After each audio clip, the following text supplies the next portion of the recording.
I am Dr. Shivaputra S. Bedjirge, Associate Professor of Political Science, Government Women's First Grade College, Kalaburgi. Now we shall discuss about BA, BCom, BSc, BBA, BBM, etc. degree courses, compulsory subject Indian Constitution for the first semester students of Karnataka State Akkamadevi Women's University, Vijaypur. In this syllabus, our today's discussion is on the fundamental rights. Fundamental rights, introduction on fundamental rights and incorporation of fundamental rights in Indian Constitution. The people of India faced several problems during the rule of princely states. Various kings were ruled India from thousands of years, and the British ruled India more than 200 years. During this period, the people of India have not enjoyed the fundamental rights which provided by our present constitution based on the democracy. As a result of which, for the incorporation of fundamental rights in the Constitution of India, the framers of our Constitution, the draft committee under the chairmanship of Dr. B.R. Ambedkar, and the Constituent Assembly under the chairmanship of Dr. Babu Rajendra Prasad, the fathers of Constitution and the framers of the Constitution, were inspired by the several developments that took place in various portions of the world. That was American War of Independence on 1776 and French Revolution of 1789 and the Universal Declaration of Human Rights by the United Nations Charter, where the several inspirations that forced and inspired our leaders, the Constitution framers, to adopt the Constitution of India with the fundamental rights, specific chapter on fundamental rights. As a result of which, the third chapter of the Constitution containing fundamental rights from Article 14 to 36 of the Constitution guaranteed various fundamental rights. Among those fundamental rights, the first fundamental right is right to equality. Article 14 to 18 of the Constitution provided right to equality. ನಾವು ಪ್ರಚಲಿತ ಭಾರತೀಯ ಸಂವಿಧಾನವನ್ನು ನಮ್ಮ ವಿಶ್ವವಿದ್ಯಾಲಯದ ವ್ಯಾಪ್ತಿಗೊಳಪಟ್ಟ ಎಲ್ಲ ಪದವಿ ತರಗತಿಗಳ BA, BCom, BSc, BBM, BCA ಇತ್ಯಾದಿ ತರಗತಿಗಳಿಗೆ ಕಡ್ಡಾಯ ಪತ್ರಿಕೆಯಾಗಿ ಬೋಧಿಸುತ್ತಿರುವ ಭಾರತೀಯ ಸಂವಿಧಾನ ಎಂಬ ಪತ್ರಿಕೆಯಲ್ಲಿ ನಾವು ಇಂದು ಮೂಲಭೂತ ಹಕ್ಕುಗಳು ಎಂಬ ಅಧ್ಯಾಯವನ್ನು ಕುರಿತು ಚರ್ಚಿಸಬೇಕಾಗಿದೆ. ಭಾರತೀಯರು ಸಾವಿರಾರು ವರ್ಷಗಳ ರಾಜರುಗಳ ಆಡಳಿತಕ್ಕೆ ಒಳಪಟ್ಟಿದ್ದರು. ಸುಮಾರು 200ಕ್ಕೂ ಹೆಚ್ಚು ವರ್ಷಗಳ ಬ್ರಿಟಿಷ್ ಆಡಳಿತದ ಅವಧಿಯಲ್ಲಿ ಭಾರತೀಯರಿಗೆ ಯಾವುದೇ ಮೂಲಭೂತ ಹಕ್ಕುಗಳು ಮತ್ತು ಸ್ವಾತಂತ್ರ್ಯಗಳು ಇವತ್ತಿನ ಸಂವಿಧಾನ ಯಾವ ರೀತಿ ಕೊಟ್ಟಿದೆಯೋ ಅಂತಹ ಮೂಲಭೂತ ಹಕ್ಕು ಮತ್ತು ಸ್ವಾತಂತ್ರ್ಯಗಳು ಭಾರತೀಯರಿಗೆ ಇರಲಿಲ್ಲ. ನಮ್ಮ ಸಂವಿಧಾನ ನಿರ್ಮಾತೃಗಳಾದಂತಹ ಸಂವಿಧಾನದ ಕರಡು ಸಮಿತಿಯ ಅಧ್ಯಕ್ಷರಾದ ಡಾಕ್ಟರ್ BR ಅಂಬೇಡ್ಕರ್ ಅವರು ಹಾಗೂ ಸಂವಿಧಾನ ರಚನಾ ಸಭೆಯ ಅಧ್ಯಕ್ಷರಾದ ಡಾಕ್ಟರ್ ಬಾಬು ರಾಜೇಂದ್ರ ಪ್ರಸಾದ್ ಅವರ ಮೇಲೆ ಹಾಗೂ ಸಂವಿಧಾನ ರಚನೆಯ ಇನ್ನಿತರ ನಾಯಕರ ಮೇಲೆ ಪ್ರಪಂಚದ ಕೆಲವು ಪ್ರಮುಖವಾದ ಘಟನೆಗಳು ಪ್ರಭಾವ ಬೀರಿದವು. ಅವುಗಳೆಂದರೆ 1776ರಲ್ಲಿ ಘಟಿಸಿದ ಅಮೆರಿಕದ ಸ್ವಾತಂತ್ರ್ಯ ಯುದ್ಧ ಹಾಗೂ 1789ರಲ್ಲಿ ಘಟಿಸಿದ ಫ್ರಾನ್ಸಿನ ಮಹಾಕ್ರಾಂತಿ ಹಾಗೂ ವಿಶ್ವಸಂಸ್ಥೆಯ ತಾಮ್ರಪಟ ಘೋಷಿಸಿದ ಸಾರ್ವತ್ರಿಕ ಮಾನವ ಹಕ್ಕುಗಳ ಘೋಷಣೆ. ಇವೆಲ್ಲವುಗಳು ಪ್ರಪಂಚದ ಮಾನವ ಹಕ್ಕುಗಳ ಅವಶ್ಯಕತೆಯನ್ನು ಸಾರಿದವು. ನಮ್ಮ ಸಂವಿಧಾನ ನಿರ್ಮಾತೃಗಳು ಇವೆಲ್ಲವುಗಳ ಒಂದು ಪ್ರಭಾವದಿಂದಾಗಿ ಭಾರತದ ಸಂವಿಧಾನದಲ್ಲಿ ಮೂಲಭೂತ ಹಕ್ಕುಗಳು ಎಂಬ ಅಧ್ಯಾಯವನ್ನು ಸೇರ್ಪಡೆ ಮಾಡಲು ನಿರ್ಧರಿಸಿದರು. ತತ್ಪರಿಣಾಮವಾಗಿ ಭಾರತದ ಸಂವಿಧಾನದ 3ನೆಯ ಅಧ್ಯಾಯದಲ್ಲಿ ಕಲಂ ನಂಬರ್ 14ರಿಂದ 36ರವರೆಗೆ ಭಾರತದ ಸಂವಿಧಾನ ವಿವಿಧ ಪ್ರಕಾರದ ಮೂಲಭೂತ ಹಕ್ಕುಗಳನ್ನು ಭಾರತೀಯರಿಗೆ ದೊರಕಿಸಿಕೊಟ್ಟಿದೆ. ಆ ಮೂಲಭೂತ ಹಕ್ಕುಗಳಲ್ಲಿ ಮೊದಲನೆಯ ಮೂಲಭೂತ ಹಕ್ಕು ಸಮಾನತೆಯ ಹಕ್ಕಾಗಿದೆ. ಈ ಸಮಾನತೆಯ ಹಕ್ಕನ್ನು ಸಂವಿಧಾನದ ಕಲಂ ನಂಬರ್ 14ರಿಂದ 18ರವರೆಗೆ ವಿವಿಧ ರೀತಿಯಲ್ಲಿ ಭಾರತೀಯರಿಗೆ ಸಂವಿಧಾನ ದೊರಕಿಸಿಕೊಟ್ಟಿರುವ ಸಮಾನತೆಯನ್ನು ವಿವರಿಸಲಾಗಿದೆ. The first of such fundamental right envisaged under the Constitution of India is right to equality in general. Article 14 provides that right to equality in general. Generally, the Constitution shall provides equal protection of law to all the people residing in India, whether they are the citizens of India or citizens of any foreign state who are temporarily residing in the territory of India for the sake of education, employment, or for any other reason. The foreign citizens who are also resided in the territory of India, they will be provided with equal protection of law. This right to equality in general, that will be the facilities of equality in general shall be provided to all the citizens and the non-citizens as well. It is the responsibility of every human and civilized state to provide protection to all the people, as a result of which Article 14 of the Constitution provided equal protection of law or the right to equality in general. ಸಾಮಾನ್ಯ ಅರ್ಥದಲ್ಲಿ ಸಮಾನತೆಯನ್ನು ಸಂವಿಧಾನದ 14ನೆಯ ಕಲಮು ದೇಶದ ಪ್ರಜೆಗಳಿಗೆ ಮತ್ತು ಭಾರತದಲ್ಲಿ ವಾಸವಾಗಿರುವ ವಿದೇಶದ ಪ್ರಜೆಗಳೆಲ್ಲರಿಗೂ ಕೂಡ ಸಾಮಾನ್ಯ ಅರ್ಥದಲ್ಲಿ ಸಮಾನತೆಯ ಹಕ್ಕನ್ನು ನೀಡುವುದು. ಈ ಸಾಮಾನ್ಯ ಅರ್ಥದಲ್ಲಿ ಸಮಾನತೆಯ ಹಕ್ಕು ಎಂದರೆ ಭಾರತದಲ್ಲಿ ವಾಸವಾಗಿರುವ ವಿದೇಶಿ ಪ್ರಜೆಗಳಾಗಲಿ ಅಥವಾ ಭಾರತದ ಪ್ರಜೆಗಳಾಗಿರಲಿ ಸಂವಿಧಾನ ಮತ್ತು ಕಾನೂನಿನ ಎದುರಿಗೆ ಎಲ್ಲರೂ ಸರಿಸಮಾನರಾಗಿದ್ದಾರೆ.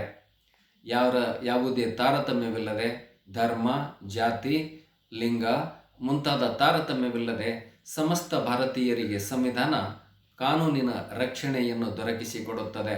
ಪ್ರತಿಯೊಂದು ನಾಗರಿಕ ರಾಷ್ಟ್ರ, ನಾಗರಿಕ ಸಮಾಜ ತನ್ನ ದೇಶದಲ್ಲಿ ವಾಸವಾಗಿರುವ ಸರ್ವರಿಗೂ ರಕ್ಷಣೆ ಮತ್ತು ನ್ಯಾಯವನ್ನು ದೊರಕಿಸಿಕೊಡ್ತಕ್ಕಂತಹ ಒಂದು ಜವಾಬ್ದಾರಿ ಸುಸಂಸ್ಕೃತ ಮತ್ತು ನಾಗರಿಕ ರಾಷ್ಟ್ರದ ಪರಮ ಕರ್ತವ್ಯವಾಗಿದೆ. ಆ ನಿಟ್ಟಿನಲ್ಲಿ ಭಾರತದ ಸಂವಿಧಾನ ತನ್ನ ಸಮಾನತೆಯ ಹಕ್ಕಿನ 14ನೆಯ ಕಲಮಿನ ಪ್ರಕಾರ ಸಾಮಾನ್ಯ ಅರ್ಥದಲ್ಲಿ ಸಮಾನತೆಯನ್ನು ಸರ್ವ ಪ್ರಜೆಗಳಿಗೂ ದೊರಕಿಸಿಕೊಟ್ಟಿದೆ.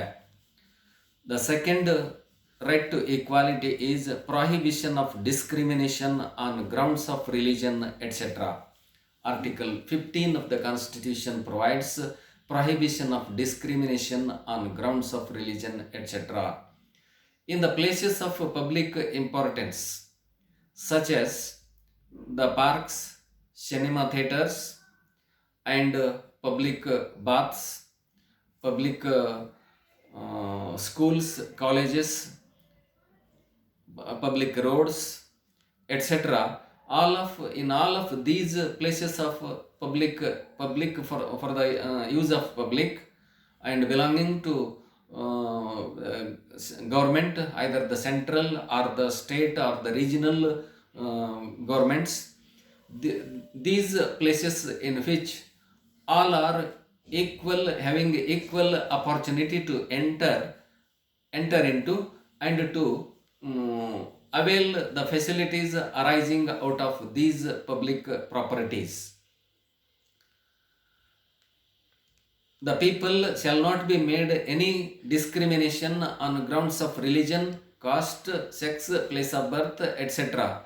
All the citizens of India will entitled to have equal opportunities, and nobody shall be made discrimination on any of the grounds. ಸಮಾನತೆಯ ಹಕ್ಕಿನ ಎರಡನೆಯ ವಿಧಿ ಅಂದರೆ ಕಲಂ ನಂಬರ್ 15ರ ಪ್ರಕಾರ ಧರ್ಮ ಮತ್ತಿತರ ಅಂಶಗಳ ಆಧಾರದ ಮೇಲೆ ತಾರತಮ್ಯ ಮಾಡುವುದನ್ನು ಪ್ರತಿಬಂಧಿಸುವ ಹಕ್ಕನ್ನು ಭಾರತೀಯ ಪ್ರಜೆಗಳಿಗೆ ಸಂವಿಧಾನ ಕೊಟ್ಟಿದೆ. ಧರ್ಮ ಹಾಗೂ ಮತ್ತಿತರ ಅಂಶಗಳ ಆಧಾರದ ಮೇಲೆ ಭಾರತೀಯ ಪ್ರಜೆಗಳ ಮಧ್ಯದಲ್ಲಿ ತಾರತಮ್ಯ ಮಾಡುವ ಹಾಗಿಲ್ಲ.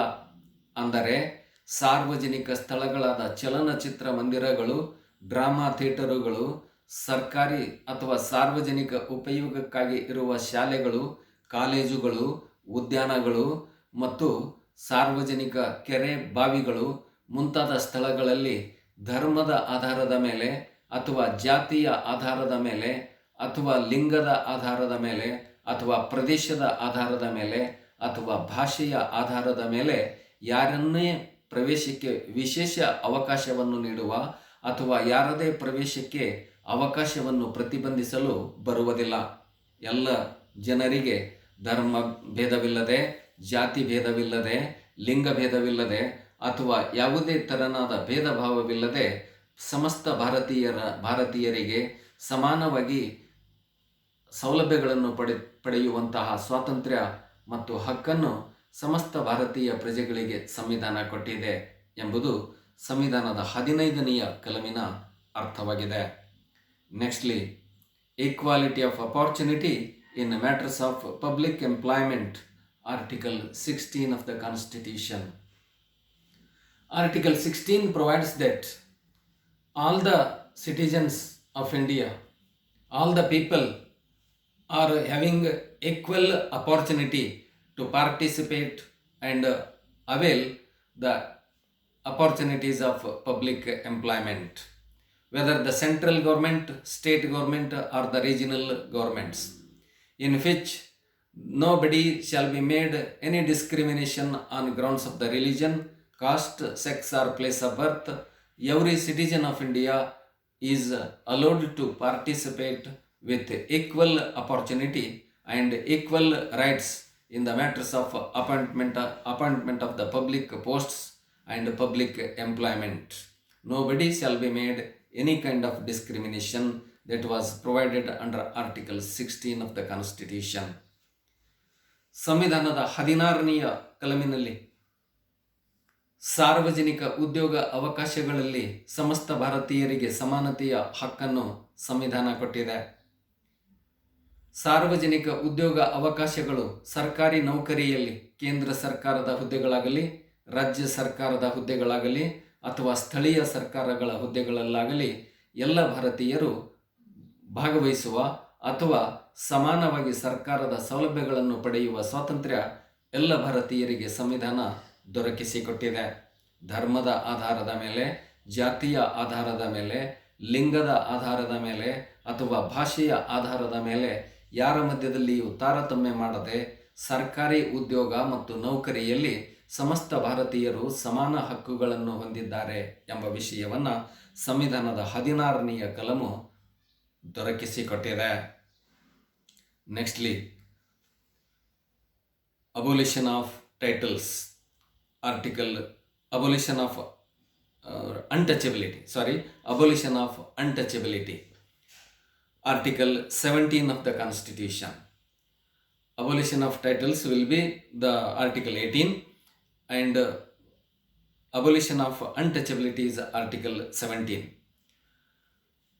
When abolition of titles, abolition of untouchability was under discussion before the Constituent Assembly, the members of Constituent Assembly were with the Jai Ghosh in the name of Mahatma Gandhiji. The Constituent Assembly adopted abolition of untouchability under Article 17 of the Constitution. Untouchability is a curse in among the human beings. All the human beings shall be treated as equal in either the public places or temples or such other places of public worship, etc. Nobody shall be made any kind of discrimination. All the human beings shall be treated as equal, and practice of untouchability shall be punishable under law under Article 17 of the Constitution. Any kind of practice of untouchability is banned by the several acts passed by the Parliament and various state legislatures as well. ಅಸ್ಪೃಶ್ಯತೆಯ ರದ್ದತಿಯನ್ನು ಸಂವಿಧಾನದ ಕಲಂ number 17ರಲ್ಲಿ ಸಂವಿಧಾನ ಅಂಗೀಕರಿಸಿದೆ. ದೇಶದ ಜನರ ಮಧ್ಯದಲ್ಲಿ ಯಾವುದೇ ಧರ್ಮ ಅಥವಾ ಜಾತಿಯ ಆಧಾರದ ಮೇಲೆ ಮಾನವರ ಮಧ್ಯದಲ್ಲಿ ತಾರತಮ್ಯವನ್ನು ಮಾಡುವ, ಮಾನವರನ್ನು ಅಸ್ಪೃಶ್ಯರನ್ನಾಗಿ ಕಾಣತಕ್ಕಂತಹ ಒಂದು ಕೆಟ್ಟ ಪರಿಪಾಠವನ್ನು ಪ್ರತಿಬಂಧಿಸ್ತಕ್ಕಂತಹ ಹಕ್ಕನ್ನು ಸಂವಿಧಾನದ 17ನೆಯ ಕಲಮು ಭಾರತೀಯರಿಗೆ ದೊರಕಿಸಿಕೊಟ್ಟಿದೆ. ಈ 17ನೆಯ ಕಲಮನ್ನು ಸಂವಿಧಾನ ರಚನಾ ಸಭೆಯಲ್ಲಿ ಮಹಾತ್ಮ ಗಾಂಧೀಜಿಯವರ ಹೆಸರಿಗೆ ಜಯಕಾರಗಳನ್ನು ಹಾಕಿ ಸಂವಿಧಾನ ರಚನಾ ಸಭೆ 17ನೆಯ ಕಲಮನ್ನು ಸಂವಿಧಾನಕ್ಕೆ ಸೇರ್ಪಡೆ ಮಾಡಿತು. ಹೀಗೆ ಮಾನವರ ಮಧ್ಯದಲ್ಲಿ ತಾರತಮ್ಯವನ್ನು, ಭೇದ ಭಾವವನ್ನು ಪರಿಗಣಿಸುವ ಒಂದು ಅಮಾನವೀಯ ಒಂದು ಪರಿಪಾಠವಾಗಿರ್ತಕ್ಕಂಥ ಅಸ್ಪೃಶ್ಯತೆ ಆಚರಣೆ ಅಪರಾಧವೆಂದು ಸಂವಿಧಾನದ 17ನೆಯ ಕಲಮು ಪರಿಗಣಿಸಿದೆ. ಸಂಸತ್ತು ಕಾಲಕಾಲಕ್ಕೆ ಅನೇಕ ಶಾಸನಗಳನ್ನು, ಅಸ್ಪೃಶ್ಯತೆ ಪ್ರತಿಬಂಧಿಸುವ ಶಾಸನಗಳನ್ನು ಅಂಗೀಕರಿಸಿದೆ. ರಾಜ್ಯ ವಿಧಾನಸಭೆಗಳು ಕೂಡ ಅಸ್ಪೃಶ್ಯತೆಯನ್ನು ಪ್ರತಿಬಂಧಿಸುವ ಅನೇಕ ಶಾಸನಗಳನ್ನು ಅಂಗೀಕರಿಸಿವೆ. ಇವೆಲ್ಲವುಗಳ ಮೂಲಕ ಅಸ್ಪೃಶ್ಯತೆ ಆಚರಣೆ ಸಂವಿಧಾನ ಬಾಹಿರ ಎಂದು ಸಂವಿಧಾನದ 17ನೆಯ ಕಲಮು ಎಲ್ಲರಿಗೂ ಸಮಾನತೆಯ ಹಕ್ಕನ್ನು ದೊರಕಿಸಿಕೊಟ್ಟಿದೆ. Lastly, in right to equality, abolition of titles under Article 18 of the Constitution. Article 18 of the Constitution provides abolition of titles. Prior to independence, several kings and princes ruled in India were having certain titles declared by themselves, and those titles after independence, when the country became a free country established on democratic lines, these titles may differentiate the kings and princes with the common people of our country. Therefore, the purpose of our constitution and the aim of our constitution is to make all the common people and the kings and princes should be equal with the common people. With that intention, abolition of titles such as Rajadi Raja, Maharaja, etc., where the titles occupied by the kings and princely states shall be abolished under Article 18 of the Constitution, and only Bharat Ratna, Padma Bhushana, Padma Vibhushana, etc., or the some of the titles that may be conferred as per the constitution itself by the government for the special service rendered by the people for the nation or for the society. ಬಿರುದು ಬಾವಲಿಗಳ ರದ್ದತಿಯ ಹಕ್ಕನ್ನು ಸಮಾನತೆಯ ಹಕ್ಕಿನ ಕೊನೆಯ ಹಕ್ಕಾಗಿರ್ತಕ್ಕಂತಹ 18ನೆಯ ಕಲಮಿನಲ್ಲಿ ಬಿರುದು ಬಾವಲಿಗಳ ರದ್ದುಪಡಿಸುವ ಹಕ್ಕನ್ನು ಸಂವಿಧಾನ ಭಾರತೀಯರಿಗೆ ನೀಡಿದೆ. ಭಾರತ ಸ್ವಾತಂತ್ರ್ಯ ಪಡೆಯುವ ಮುಂಚೆ ಭಾರತದ ಮಾಜಿ ರಾಜರುಗಳು ಮತ್ತು ರಾಜಕುಮಾರರು ರಾಜಾಧಿರಾಜ, ಮಹಾರಾಜ ಎಂಬ ಅನೇಕ ಬಿರುದು ಬಾವಲಿಗಳನ್ನು ತಮ್ಮ ರಾಜ್ಯ ಆಡಳಿತದ ಕಾಲಕ್ಕೆ ಹೊಂದಿದ್ದರು. ಈ ಬಿರುದು ಬಾವಲಿಗಳಿಂದ ಈ ರಾಜರುಗಳು ದೇಶದ ಜನಸಾಮಾನ್ಯರ ಒಂದು ಸ್ಥಾನಮಾನಕ್ಕೆ ಅಸಮಾನರಾಗಿ ತಾವು ವಿಶೇಷ ಸ್ಥಾನ ಮತ್ತು ಅಂತಸ್ತನ್ನು ಹೊಂದಿದವರಾಗಿ ಕಾಣಿಸುವ ಸಾಧ್ಯತೆಗಳಿದ್ದವು. ಹೀಗಾಗಿ ಪ್ರಜಾಸತ್ತಾತ್ಮಕ ದೇಶದಲ್ಲಿ ಜನಸಾಮಾನ್ಯರು ಮತ್ತು ರಾಜರುಗಳು ಇವರ ಮಧ್ಯದಲ್ಲಿ ಯಾವುದೇ ವ್ಯತ್ಯಾಸಗಳಿರಬಾರದು. ಈ ದೃಷ್ಟಿಕೋನದಿಂದ ಜನಸಾಮಾನ್ಯರ ಜೊತೆಗೆ ಸಮಾನವಾಗಿ ರಾಜರು, ಮಾಜಿ ರಾಜರುಗಳು ಮತ್ತು ರಾಜಕುಮಾರರನ್ನು ಪರಿಗಣಿಸುವ ದೃಷ್ಟಿಕೋನ ಮತ್ತು ಉದ್ದೇಶದಿಂದ ಬಿರುದು ಬಾವಲಿಗಳನ್ನು ರದ್ದುಪಡಿಸತಕ್ಕಂತಹ ಒಂದು ನಿರ್ಧಾರವನ್ನು ಸಂವಿಧಾನದ 18ನೆಯ ಕಲಮಿನಲ್ಲಿ ಅಂಗೀಕರಿಸಲಾಗಿದೆ. ಹೀಗೆ ದೇಶ ಸ್ವಾತಂತ್ರ್ಯದ ಪೂರ್ವದಲ್ಲಿ ರಾಜ ಮಹಾರಾಜರುಗಳು ಹೊಂದಿರುವ ಎಲ್ಲ ಬಿರುದುಗಳು 18ನೆಯ ಕಲಮಿನ ಪ್ರಕಾರ ರದ್ದುಗೊಳಿಸಲ್ಪಟ್ಟಿರುತ್ತವೆ. ಆದರೆ ದೇಶಕ್ಕಾಗಿ ಮತ್ತು ಭಾರತೀಯ ಸಮಾಜಕ್ಕಾಗಿ ವಿಶೇಷ ಸೇವೆ ಸಲ್ಲಿಸಿದ ಘನ ಪಂಡಿತರನ್ನು ಮತ್ತು ಸಮಾಜ ಸೇವಕರನ್ನು ಗುರುತಿಸಿ ಭಾರತ ರತ್ನ, ಪದ್ಮಭೂಷಣ, ಪದ್ಮವಿಭೂಷಣಗಳಂತಹ ಒಂದು ಬಿರುದು ಬಾವಲಿಗಳನ್ನು ಅಥವಾ ಗೌರವಗಳನ್ನು ಭಾರತ ಸರ್ಕಾರವೇ ಸಂವಿಧಾನದ ಪ್ರಕಾರ ಕೆಲ ವ್ಯಕ್ತಿಗಳಿಗೆ ವಿಶೇಷ ಸೇವೆ ಸಲ್ಲಿಸಿರುವ ಕಾರಣಕ್ಕಾಗಿ ನೀಡಬಹುದು.